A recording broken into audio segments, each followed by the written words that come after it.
After this, Jesus revealed himself again to the disciples by the Sea of Tiberias, and he revealed himself in this way.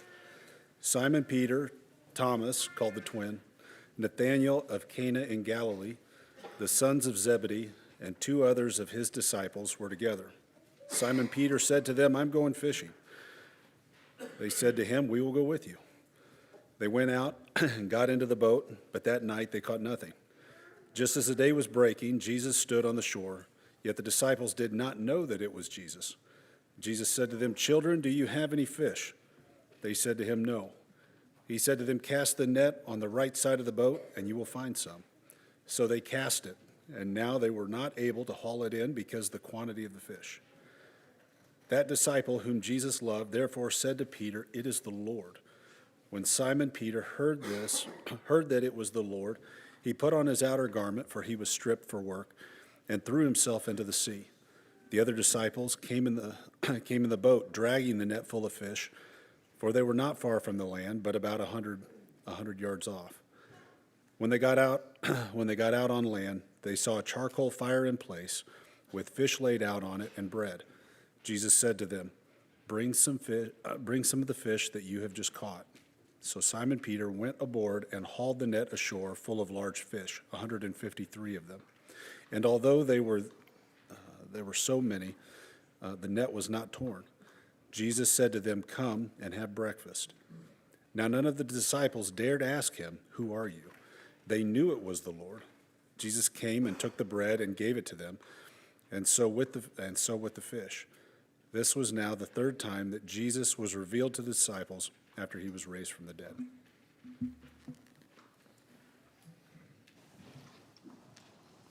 Good morning. If you have your Bibles open to that scripture reading in John 21, go ahead and stick your marker there. It's not going to be the first thing that we read from this morning, but that's going to be our main text. And also, I think I could go ahead and tell you this. Not 100% sure about this yet, but I think I'm like 97% sure. I think that this is our last lesson in the Gospel of John. So I'll get back in my records and count up how many that is, but we've made it through the Gospel of John, and you hopefully have learned something. I've really enjoyed my time in the Gospel. You know, I should tell you this. I shouldn't tell you this. I'm going to anyway. Here's what happened. In 2000, when did I go back to school? I finished in 13, right? I don't know when it was. I think I finished in 2013. But for like 2.5 years, my focus and my project for school was the Gospel of John. And so 2.5 years, pretty far into the Gospel of John, is a lot. It was a lot for me. So if you think that this is a lot, 2.5 years in school for the Gospel of John is a lot. And so I think I finished in 2013, and I just haven't felt like messing with John since then. And so this, going through the Gospel of John and my reading and my notes and my teaching, has been the first time since 2013. I'm not saying I haven't done it in my daily Bible reading, but it's been the first time that I've felt the interest to go back into the Gospel of John. And so thank you for letting me do that and for doing it with me. It's been really fun for me, and it woke up a lot of old feelings for me, like it's been a while, and I really enjoyed doing that. So that's going to be our main text today, John chapter 21, because you might look down at your page and you'll say, but wait a second, verse 14 is not the end of John 21. There's more coming, but we've already done it, if you remember. Whenever Peter denied Jesus 3 times, and he denied him, and he denied him, and he denied him, we contrasted that with the end of John 21, where Jesus says, "Do you love me? Feed my sheep. Do you love me? Feed my sheep. Do you love me? Feed my sheep. Now follow me." And so we already have done the end part of John 21. This is our last section that we've not actually touched. And so that's what we're going to do today. So put your marker there. And the first thing that I'm going to do is turn over to Mark chapter 14. I'm going to try to temper this first part as much as I possibly can. Chad is good for me in a lot of ways. And one of the ways that Chad is really, really good for me is he just says things that sometimes other people won't say. And so when I get to going down my normal path, Chad will say, "Man, you always take things dark, like fast." And it's like my inclination. And so I think what I'm going to do is I'm going to take things dark here in just a second. But I'm going to try to temper it as much as I possibly can and give you at least the option to not take it dark if you don't want to do that. So here's what I'm doing first. Let me pull up this first part of the text for you here. In verse 1 of John 21, you can see it on the board behind me right now. It says, "After this, Jesus revealed himself again to the disciples by the Sea of Tiberias." That's the Sea of Galilee. So the disciples have left Judea and Jerusalem, and they've gone back north to where they're from, in Galilee. And what I want you to see in our Mark text right now, in Mark chapter 14, starting in verse 26, is that they have done exactly what Jesus told them to do. So I'm going to suggest that what's happening in this screen, on this right now, that it's not good. This is not positive. But I do want you to have all the information here. They are there in Galilee because Jesus told them to be in Galilee right now. And so look at this in Mark 14, verses 26 through 28. When Jesus had sung a hymn, they went out to the Mount of Olives. And Jesus said to them, "You will all fall away, for it is written, I will strike the shepherd, and the sheep will be scattered. But after I am raised up, I will go before you to Galilee."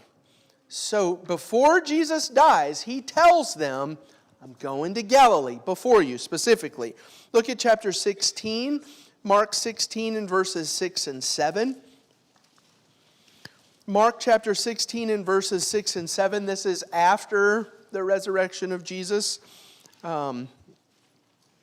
He said to them, "Do not be alarmed. You seek Jesus." This is the angel speaking to Mary. "Don't be alarmed. You seek Jesus of Nazareth, who is crucified. He is risen. He is not here. See the place where they laid him. But go and tell his disciples and Peter that he is going before you to Galilee. There you will see him just as he told you." So don't leave this morning and say to yourself, "Well, Ryan just took it dark like I always do and without justification." I understand this. I understand that Jesus told them to go to Galilee and that they were just doing what they were told to do. And so that's the first thing that I would like for you to see. But there are two things in this paragraph that give me some pause. Hey, the taking it dark thing works because my first point is that it was night. See? Sometimes I'm right. Not very often, but sometimes. The night thing in the Gospel of John. The disciples are out fishing at night, and they don't catch anything. And so this is another one of those. We're going to wrestle with the text here for just a minute, okay, together. I'm going to open the door for you.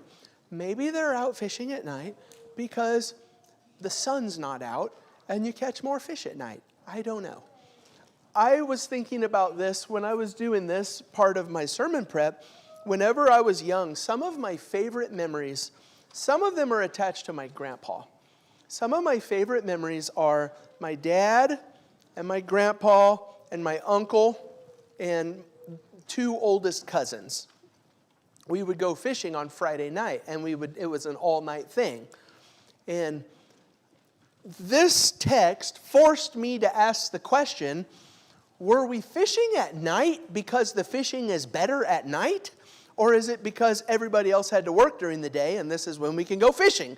And I don't know the answer to that question. I mean, my uncle's the only one left alive. I guess I could ask him, why did we go fishing at night? But maybe I'm not just going to throw these guys right under the bus, but maybe they're fishing at night because it's when they could fish, or because the fishing is better at night. But if you've been following me for the last several weeks when we go through the Gospel of John, you are going to be well aware that in the Gospel of John, things that happen at night are symbolic of darkness and shadow and a lack of understanding and something like that. And so remember when Nicodemus came to Jesus for the first time in John chapter 3, it says, and Nicodemus came to him and it was night. And yeah, I mean, the sun was down, it was dark, it was night. But when John says that it's night, he's giving us something else. And he's saying Nicodemus doesn't understand. He doesn't know. He has an idea about who Jesus is, and it's night especially for him because it's not going to turn into anything, at least yet, for Nicodemus. Later in John chapter 13, when Jesus has just finished washing his disciples' feet, and Judas gets mad and leaves, the text says this about Judas, and he went out, and then it says, and it was night. And yes, it was night whenever Judas went out, actually.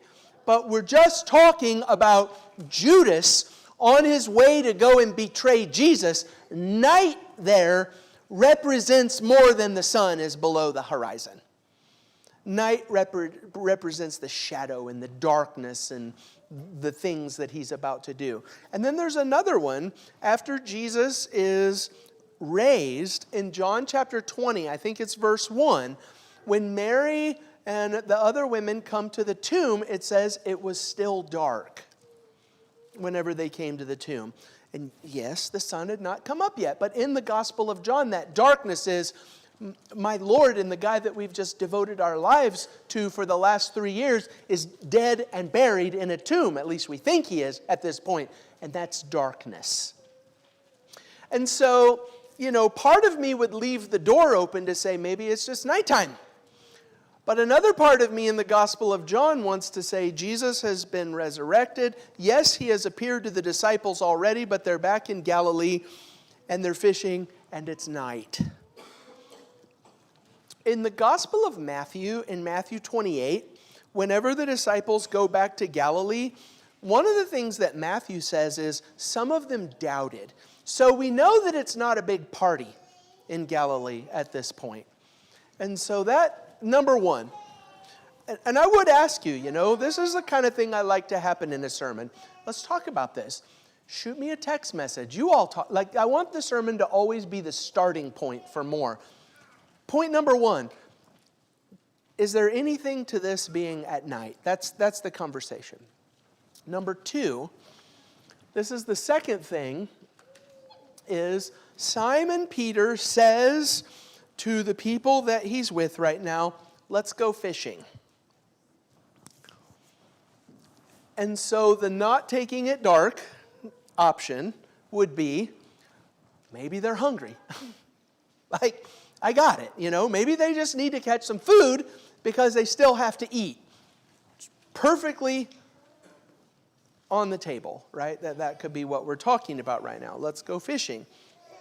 But I will tell you, when I read through this paragraph, and you've got Peter and the other disciples who are mentioned who are with him, and they go back to the place that they came from before Jesus, and they start doing the thing that they did before Jesus, and, Jesus has not really commissioned them with their new start yet.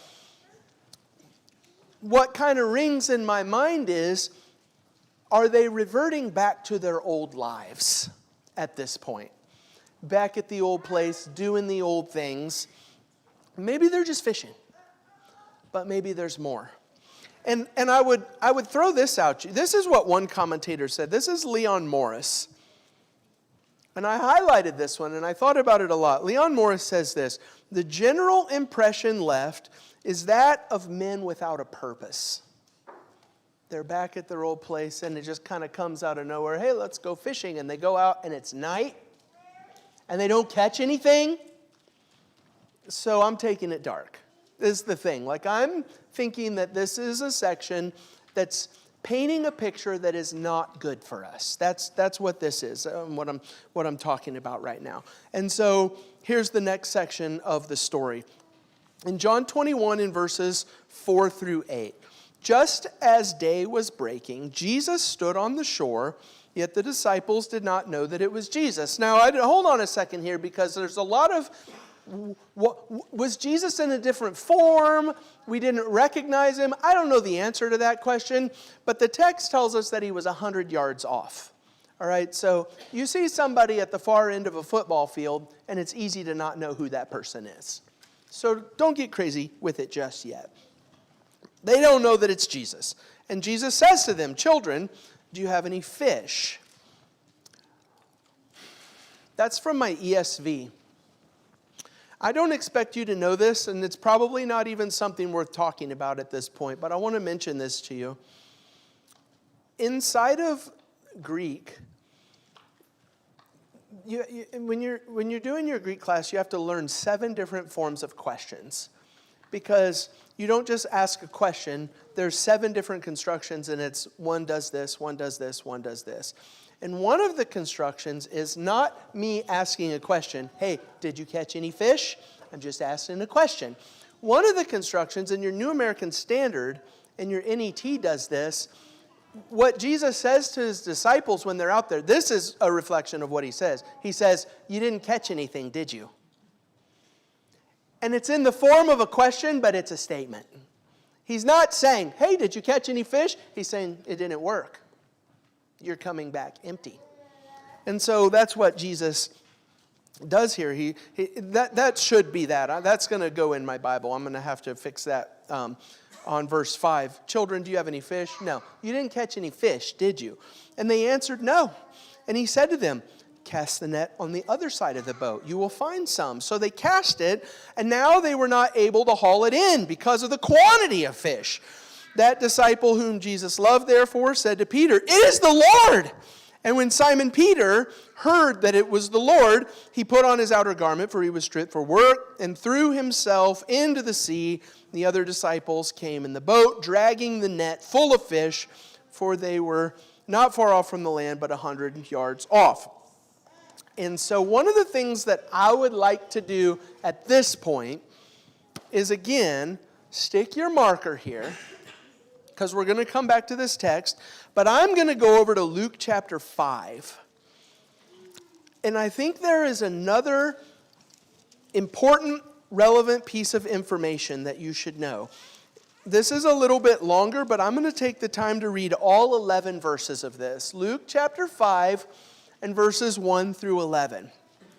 And you will remember, if you look at this page, we're only 5 chapters into the Gospel of Luke. So we're at the very, very early stage of Jesus' work. And I bet this sounds familiar to you. Luke 5, starting in verse 1. On one occasion, while the crowd was pressing in on him to hear the word of God, he was standing by the lake of Gennesaret, again, the Sea of Galilee. And he saw 2 boats by the lake, but the fishermen had gone out from them and were washing their nets. And getting into one of the boats, which was Simon's, that's Peter. So this is not where Peter and Jesus met for the first time, but it's very, very early in their relationship and knowledge of one another.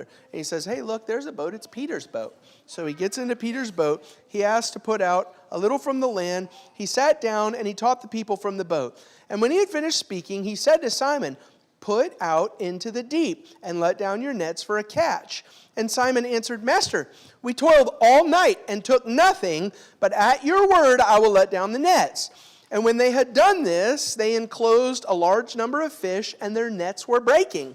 They signaled to their partners in the other boat to come and help them, and they came and filled both boats so that they began to sink. But when Simon Peter saw it, he fell down at Jesus' knees, saying, "Depart from me, for I am a sinful man, O Lord." For he and all who were with him were astonished at the catch of fish that they had taken. And so also were James and John, the sons of Zebedee, who were partners with Simon, and Jesus said to Simon, "Do not be afraid. From now on, you will be catching men." And when they had brought their boats to land, they left everything and followed him. And so, here's what happened with me when I was reading this paragraph. I was thinking to myself, I've heard this story before. And so I found it in Luke chapter 5, and I read the story, and I thought to myself, hey, they've gone back to the place where they came from. They've gone back to their livelihood in fishing and what they did before Jesus. And here is a story, at least to Peter and James and John's mind, that was like the start of their following Jesus. This was the miracle that caused Peter to say, "This is the Lord," and he bows down. And not only that, this is where Jesus commissions them initially to say, "This is your new life. Now you're going to be catching men."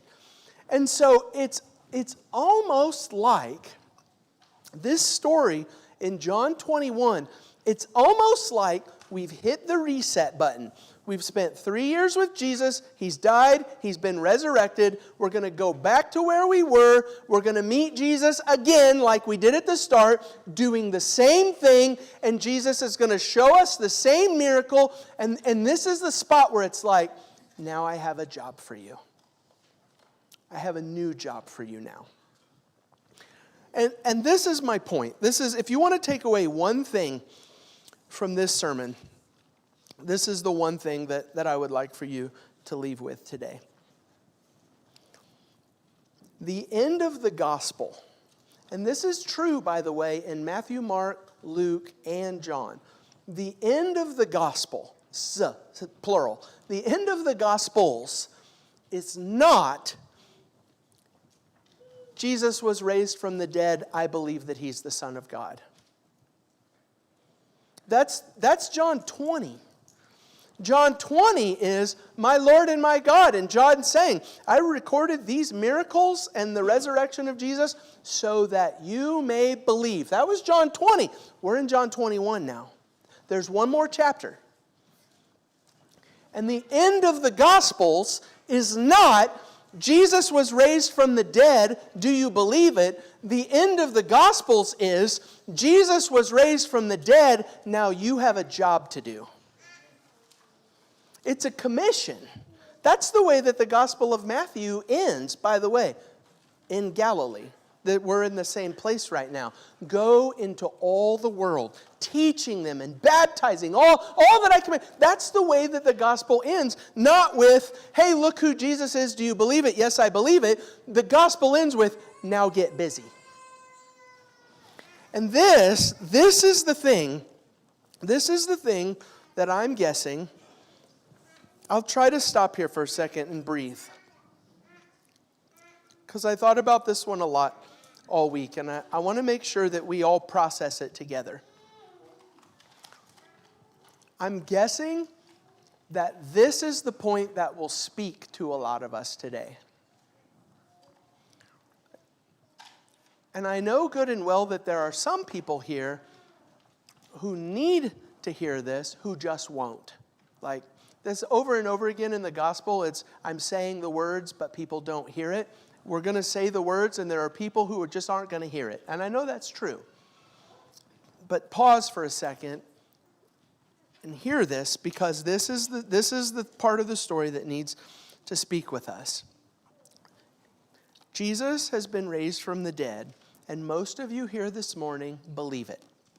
That's why you're here today on a Sunday morning, is because you believe it. But that's not the end of the gospel. The end of the gospel is now go get busy. And that's the part that we need to pay attention to right now. Maybe there are some, maybe here today, who has stumbled along the way and gone back to your old place and to your old way of life, where you were before you were a Christian, and maybe there is some darkness associated with that. I mean, like Peter, like he denied Jesus. That's darkness. Maybe there's some darkness associated with your reversion. I believe, I'm a follower, I've committed myself to Jesus, but I've reverted back to the old ways, to the old Ryan. And I'm not saying it in a judgy kind of way, because it's life is a process and a cycle, and it happens to us. We have highs and we have lows, and we go forward and we move backwards. And maybe some of you have moved farther backwards than you would like to admit at this point in your life. And Jesus comes to his disciples right now with Ryan's theme in our song service today: to renew their commitment and to give them a new mission and a new purpose in life. And to say, okay, in light of the resurrection, we have work to do.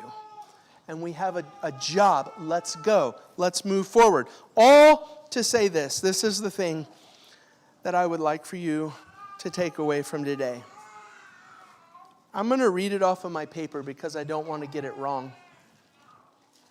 Christianity is not about you or me. It's not about us.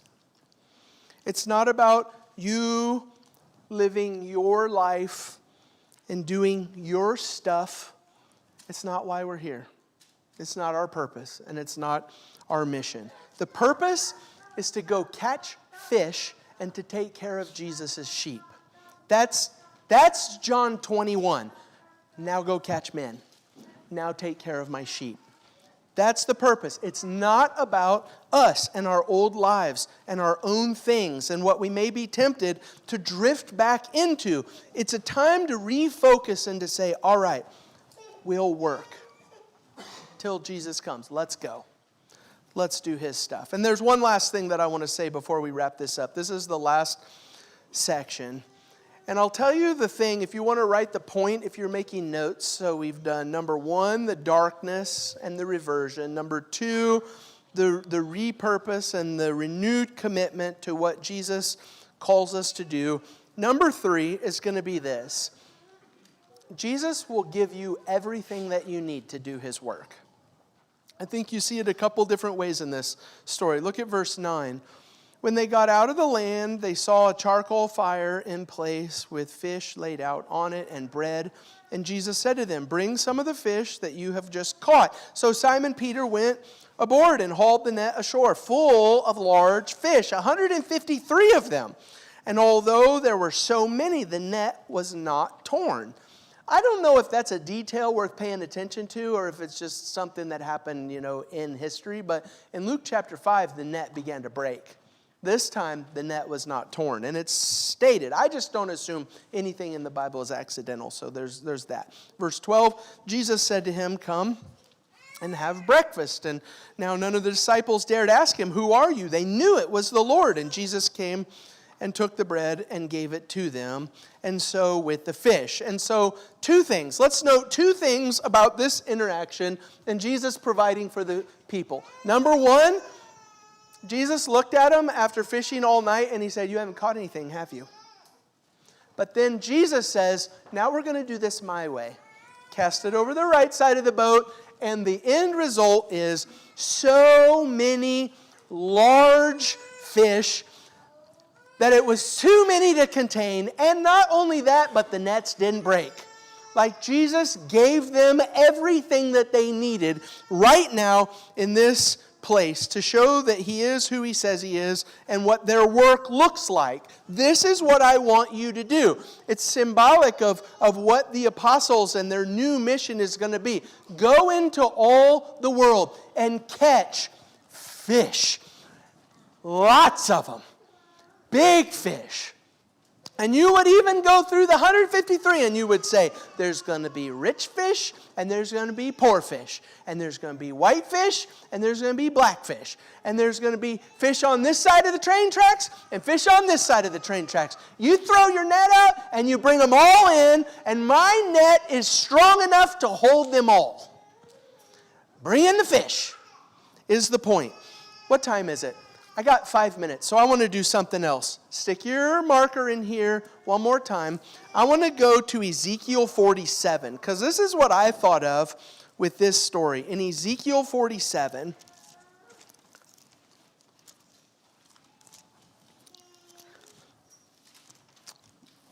whenever I go to Ezekiel 47, I call this Jesse's chapter. Jesse's the one who owns this chapter.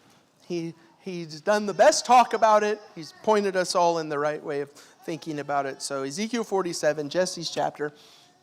Here's what's happening in Ezekiel 47. You've got the renewed temple of God, and the picture starting in verse 1 is that there's water coming out of the temple of God, and it's just a trickle right at the doorway. But the farther away you get from the place where God is, the more water He sends.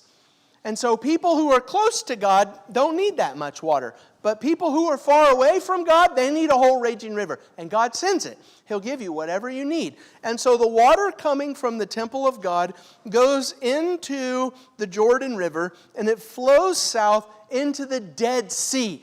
That point couldn't write itself any better. It's called the Dead Sea. Like the name even makes the point for us. The salt content is so high that nothing can live in it. It's dead. But here comes this water out of the temple of God. And once the water of God hits the Dead Sea, that's verse 9. Wherever the river goes, every living creature that swarms will live. And there will be very many fish. For this water goes there, that the waters of the sea may become fresh, so everything will live where the river goes. Fishermen will stand beside the sea. From En-gedi to Eglaim, it will be a place for the spreading of nets. Its fish will be very many kinds, like the fish of the great sea. And so this picture that Jesus is talking these disciples through, hey, throw your nets over and catch lots of fish. That's the thing we've been waiting for since the Old Testament. The gospel is the story of what's our purpose and mission in life? To throw out God's nets and to bring in as many fish as we possibly can of every kind. And don't worry about it, the nets aren't going to break. He's got it covered. Number one. Number two is just a sense of provision. In verse 9, it says that when they see Jesus, Jesus is already on the shore with fish laid out on it and bread. In verse 12, Jesus said to them, "Come and have breakfast." In verse 13, Jesus came and took the bread and He gave it to them, and so with the fish. And so there's something else in this story about how Jesus provides for His apostles whatever they need, in whatever circumstance they are. And this is another one that hits a little close to home for me. It speaks to me specifically because I think about this a lot. When I was Josh, young, I want to be a preacher, I'm preparing myself to be a preacher, the biggest obstacle in my road was, how am I going to support my family? And it was a big obstacle for me because I like to have my ducks in a straight row. And that's just one where you don't know where the ducks are going to come from, and they're definitely not going to be in a straight row. And so that was a really big obstacle for me. And Tom Kinzel was the man who baptized me and the man who kind of encouraged me to develop and to preach and all of this stuff. And I still hear his voice in my head to this day, where Tom would say to me over and over again, hey, you worry about doing the Lord's work and the Lord will provide for you. But what about, hey, you do His work and He will provide. And here we are 20 years later, sure enough, I've never gone without. I think about this and all of the questions that I've had in my life. Even still to this day, I keep thinking to myself, at some point raising my kids, I'm going to know what I'm doing. like I'll figure it out at some stage along the way. And every point in the road, I feel like, hey, I got it all figured out up to this point. They throw a new curveball in it, like, hey, I'm doing this now. And it's like, but I just figured out this old stuff, and you keep making it new and hard and different. And I don't know what the answers are. And so, with my kids and with my marriage and with our church family, and this is another one. This is what happens to me. I probably need blood pressure medicine. With the building gets full, and sometimes we don't have enough seats. And old Ryan, this is what old Ryan does. Old Ryan says, what are we going to do? There's not enough room for everybody here, and the people aren't going to want to come to church anymore. And then half the people are just going to leave. And it's like, hey, you do the work, and Jesus will provide what you need. That's what this story is showing us. Here's your mission and your purpose. Now go. But what about, I'll take care of it. You go do your work, I'll take care of what you need. And so I think Ryan did an outstanding job with our song service so far, pointing us towards this theme of the end of the gospel is not Jesus was raised from the dead. The end of the gospel is Jesus was raised from the dead. Now get busy. And so I think we're going to sing some more songs about that. At the end of every lesson, there's always an invitation. And the invitation today is, do you believe that Jesus is the Son of God? And your answer is going to be, of course I do. That's why I'm here on Sunday morning. But the gospel is not, do you believe? The gospel is, what are you going to do about it? What's the next step? And so if you're ready this day to name Jesus as Lord before this body of witnesses, to repent of your sins and to turn away from the thing that has separated you from God in the first place, to do what we talked about in this lesson, to die to your old self. It's not about me. It's not about my life. It's not about what I want. It's not about me. But to die to my old self and do with myself what we do with all dead things, bury them. Bury the old self in the waters of baptism so that when you come up out of that watery grave, you're ready to start and get busy. If we can help you with that today, come forward as together we stand and sing the invitation song.